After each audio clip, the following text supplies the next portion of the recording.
Hello students, good morning. I hope you are very well.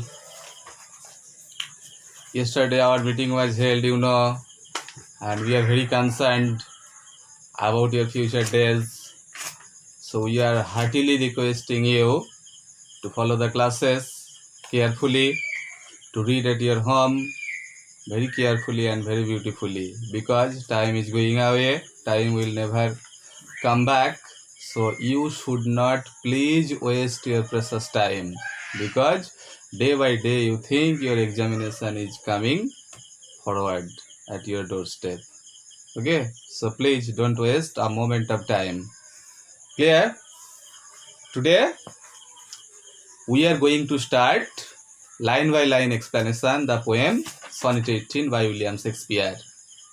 In my previous class you got the introduction phase of the poem Sonnet 18, and you came to know that William Shakespeare had a wonderful young friend, boyfriend, not girlfriend.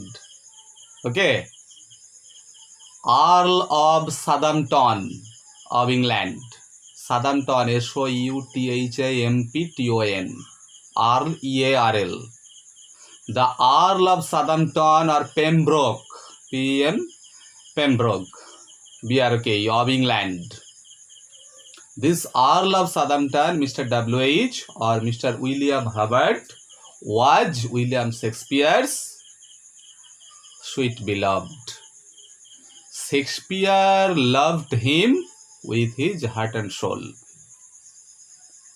And Shakespeare did not want the loss, LOSS, of his beautiful young Paul from this earth. So he attempted to write poetry, carrying the extraordinary loveliness of his friend. So he composed the poem Sonnet 18. So the purpose of composing Sonnet 18 is to immortalize the excellent youthful friend of the poet on this earth through the eternal lines of verse, through the eternal lines of poetry. Clear? So the theme of this poem is immortality of beauty through the lines of verse. Clear? Now the first quatrain of the poem we are going to start line by line explanation. Follow the first quatrain of the poem. The poet is telling, shall I compare thee to a summer's day? The very first line of the poem that has been included here as your title of the poem. Shall I compare thee to a summer's day? THEE, thee. Thee means you. Old English, archaic English, poetic use for you. Here follow the use of modal, shall. Is giving a stress. This shall, the modal, is keeping up a link between the first line and the second line. So this modal will be flowed up to the second line also. So there is an emphasizing fact on the use of modal shall. Compare, compare means estimate degree of similarity. THEE, thee. Thee means you. Old English or archaic English or poetic use for you. In poetry, the pronouns thee, THEE, thou, thy, these pronouns are used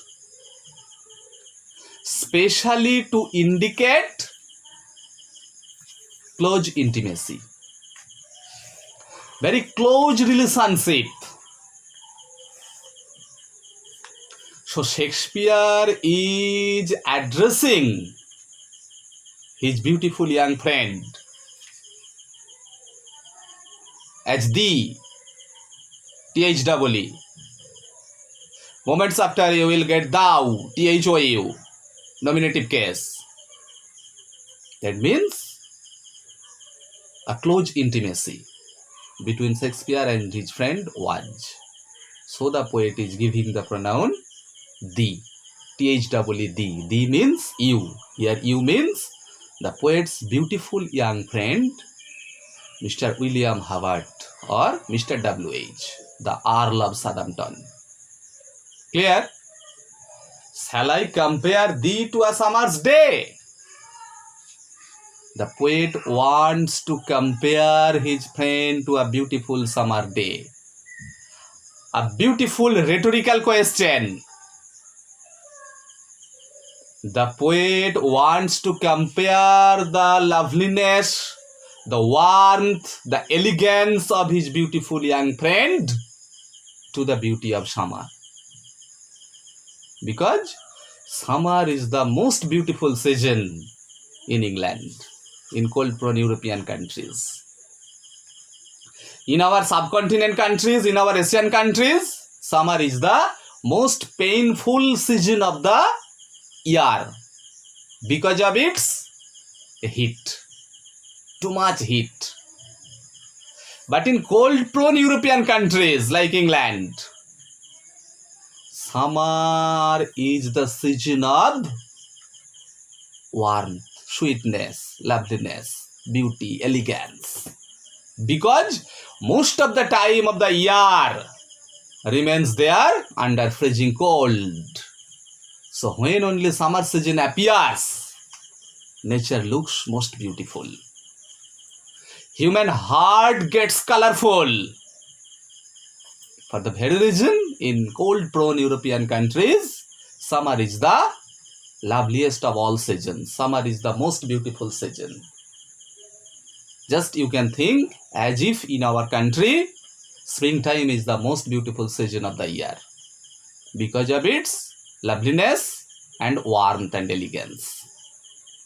So here our springtime is equal to summer season in European countries or in England. Okay?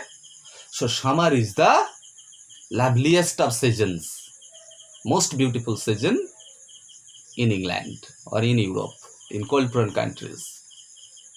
For the very reason, the poet wants to compare the matchless loveliness, the unparalleled beauty of his beloved to the beauty of summer. A beautiful rhetorical question. Argumentative monologue is being started from here. Who will answer the poet? The poet himself is answering himself.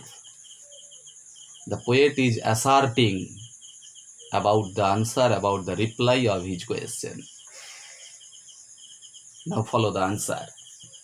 Thou art more lovely and more temperate. Thou art. Thou means you. Poetic use for you. Old English or archaic English. Thou art. Art means are. Helping verb, be verb are. Thou art means you are. You are more lovely. You are lovelier. And more temperate. More moderate. Temperate means moderate. Polite. Restrained.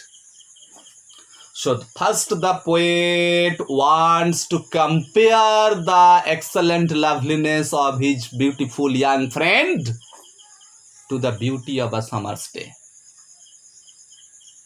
Beautiful rhetorical question the poet sets up at first. Just a moment after, the poet asserts, confidently announces that his friend is more beautiful. His friend is more attractive, more charming, more excellent, more unique than the beauty of summer, than the loveliness of summer. So the poet is telling, thou art more lovely. Oh friend, you are more lovely, more beautiful. You are more moderate, more temperate, more polite than summer. means the season of summer is not so moderate, is not so beautiful as you are. Clear? Now the poet is going to set up his beautiful argument. The poet is claiming his friend to be more beautiful than the beautiful season of summer. Now the poet is going to give reason after reason. The poet has pointed out several powerful reasons to set up, to satisfy, to stand his claim. CLAIM. Clear? The poet finds out several weak points. WEAK. Several negative points, feeble points of the season of summer. And by pointing out several weak points or negative points of the season of summer, the poet establishes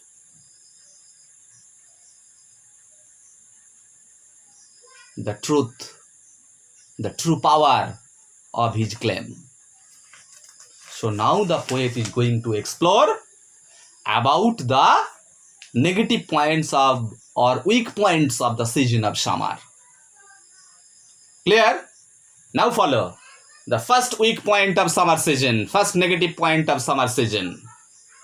Rough winds, means stormy winds, violent winds, piercing winds, gale, GALE, super cyclonic winds. Do shake, do be verb is given at first, emphasizing to give a stress on this activity of the rough winds. SHAK is shake means shake off, OFF, or destroy. Here shake means ruin, RUIN. The darling birds of May.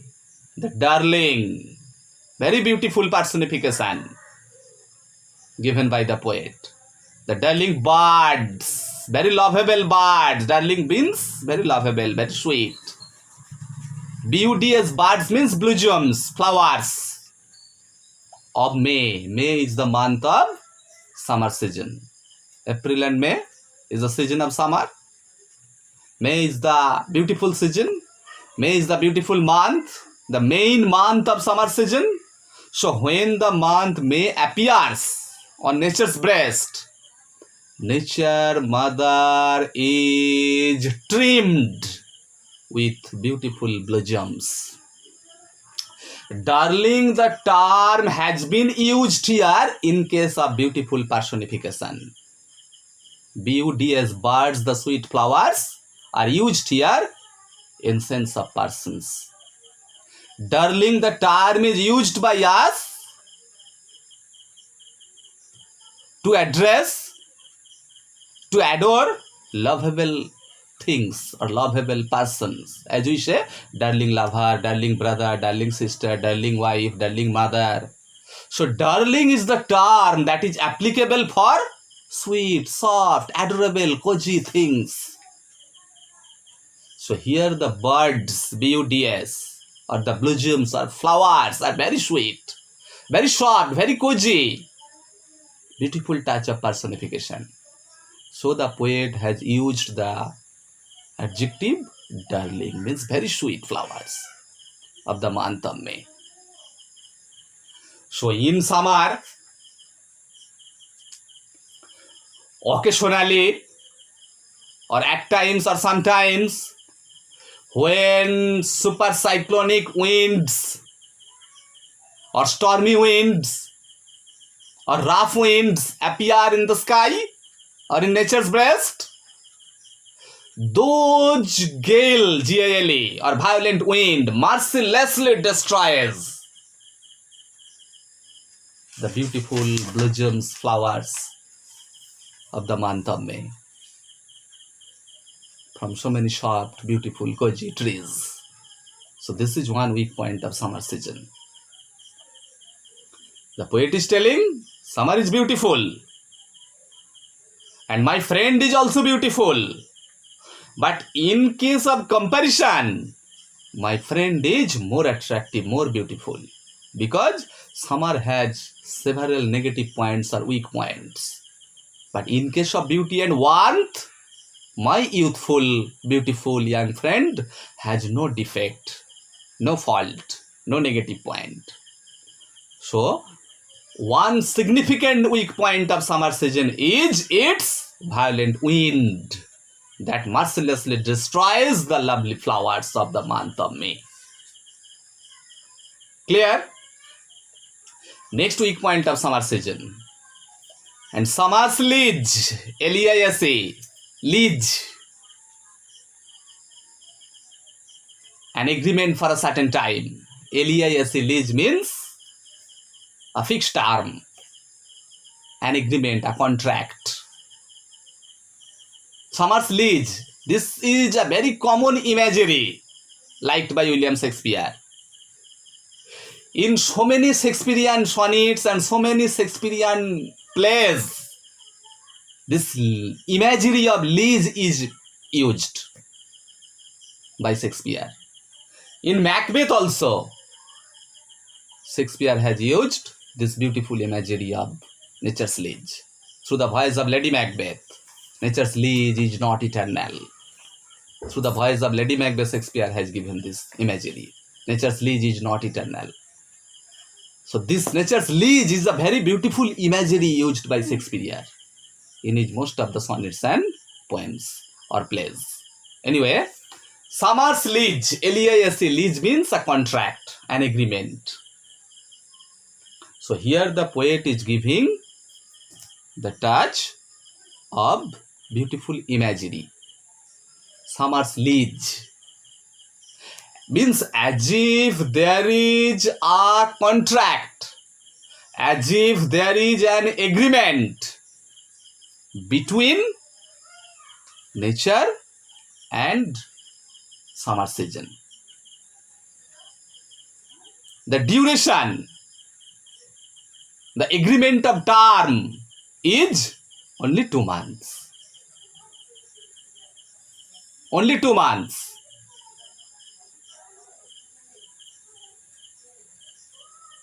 May or June, or sometimes April or May. Basically, summer appears on nature's breast, covering the time May and June. So the poet is telling summer's lease, means summer's contract, summer's agreement with nature mother is very short. So in a word, summer's lease means the brevity of the season, the short duration of the season. Hath means has, Old English, poetic English. H-A-S, has, all too short a date. All too short a date, that means a very short validity. A very brief duration, very short duration. So clear? Second weak point or negative point of summer season is the brevity of the season, the short duration of the season. So in the first quatrain, where the poet has established, a beautiful simile and probably the young man's superiority. The young man is the beautiful young friend of William Shakespeare. The poet compares his beautiful young friend to a beautiful day of summer. The poet has pointed out several weak points of summer season. In the first quatrain, the poet has pointed out 2 weak points of summer season. Summer is most beautiful, summer is attractive, of course, but summer has severe rough winds. The rough wind mercilessly destroys or kills the beautiful season of summer, the beautiful flowers of summer. Second weak point of summer is the brevity of the season, the short duration of the summer season. The comparison parallelly you think on the other side. Rough winds. That means super cyclonic, severe winds, fearful winds. That means summer is beautiful. In summer, nature is lovely. But occasionally, this beautiful summer season is failed to keep up its warmth, calmness, politeness. Because at times, in summer, nature gets over angry. The super cyclonic wind, the severe wind, is the expression of too much excessive anger, disgust of nature. On the other side, you think the poet's friend is always sobered, always calm, always cool, always controlled, restrained within himself. The poet's friend never gets angry, never gets excited, always sober, gentle, polite, cool. The poet is telling, summer is of the short duration. Summer season stands on nature's breast for only 2 months. So the validity, the permanence is very short. But on the other hand, you think the beauty of the poet's friend is long-lasting, is everlasting. It will never fade because it has been carved, it has been recorded in the lines of poetry. The lines of poetry are eternal. The lines of poetry are immortal, deathless. As long as human civilization will exist, people will read the eternal lines of poetry. When people will read the eternal lines of poetry, they will recall about this excellent youthful loveliness of the poet's friend. So the beauty of the poet's friend is everlasting. On the other hand, the beauty of summer season is little lasting, fleeting, FLEETING, means temporary. Clear? The first quatrain of the poem is complete, where the poet is pointing out about the weak points of summer season. Clear? In my next class, next day, the second quatrain will be explained. Today up to here. Thank you.